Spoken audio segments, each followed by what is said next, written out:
ಓಮ್ಸ್ನ ನಿಯಮ. ಗುರಿ: ಪ್ರಸ್ತುತದ ವಿರುದ್ಧ ಸಂಭಾವ್ಯ ವ್ಯತ್ಯಾಸದ ಗ್ರಾಫ್ ಅನ್ನು ರೂಪಿಸುವ ಮೂಲಕ ನೀಡಿದ ತಂತಿಯ ಪ್ರತಿ ಸೆಂಟಿಮೀಟರ್ ಪ್ರತಿರೋಧವನ್ನು ನಿರ್ಧರಿಸುವುದು. ಬೇಕಾಗಿರುವ ವಸ್ತುಗಳು: screw gauge, battery, one-way key, rheostat, voltmeter, ammeter, resistance wire. ಪ್ರಯೋಗದ ವಿಧಾನ: ಈಗ ನೋಡೋಣ ತಂತಿಯನ್ನು ಜೋಡಿಸುವುದು ಹೇಗೆ ಅಂತ.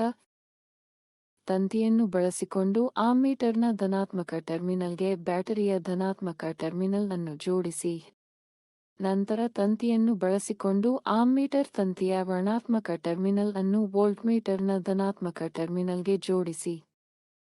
ವೋಲ್ಟ್ಮೀಟರ್ನ ಋಣಾತ್ಮಕ ಟರ್ಮಿನಲ್ ಅನ್ನು ತಂತಿಯನ್ನು ಬಳಸಿಕೊಂಡು ರಿಯೋಸ್ಟಾಟ್ನ ಮೇಲಿನ ಟರ್ಮಿನಲ್ಗೆ ಜೋಡಿಸಲಾಗಿದೆ.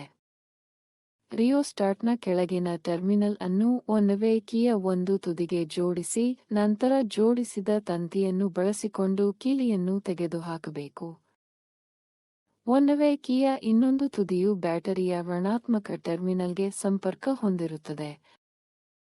ಪ್ರತಿರೋಧ ತಂತಿಯನ್ನು ತೆಗೆದುಕೊಳ್ಳಿ, ಅದನ್ನು ಹಿಗ್ಗಿಸಿ ಮತ್ತು ಮೀಟರ್ ಸ್ಕೇಲ್ ಅನ್ನು ಬಳಸಿಕೊಂಡು ಅದರ ಉದ್ದವನ್ನು ಅಳೆಯಿರಿ ಮತ್ತು ನಿರ್ದಿಷ್ಟ ಹಂತದಲ್ಲಿ ತಂತಿಯನ್ನು ಕತ್ತರಿಸಿ. ಧನಾತ್ಮಕ ಮತ್ತು ಋಣಾತ್ಮಕವಾಗಿರುವ ವೋಲ್ಟ್ಮೀಟರ್ನ ಟರ್ಮಿನಲ್ಗಳಿಗೆ ಸಮನಾಗಿ ಜೋಡಿಸಿ.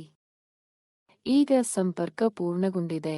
ಈಗ ಕೀಯನ್ನು ಸೇರಿಸಿ, ನಂತರ ಅಮ್ಮೀಟರ್ ಮತ್ತು ವೋಲ್ಟ್ಮೀಟರ್ ಅನ್ನು ಪರಿಶೀಲಿಸಿ ಮತ್ತು ರಿಯೋಸ್ಟಾಟ್ ಮುಂದೆ ಹಾಗೂ ಹಿಂದೆ ಸಂಪರ್ಕಿಸಿ. ರಿಯೋಸ್ಟಾಟ್ನ ಸ್ಲೈಡಿಂಗ್ ಸಂಪರ್ಕವನ್ನು ಹೊಂದಿಸಿ ಮತ್ತು ವೋಲ್ಟ್ಮೀಟರ್ನಿಂದ ವಿ ಸಂಭಾವ್ಯ ವ್ಯತ್ಯಾಸದ ಮೌಲ್ಯವನ್ನು ಮತ್ತು ಅಮ್ಮೀಟರ್ನಿಂದ ಐ ಅನ್ನು ಗಮನಿಸಿ.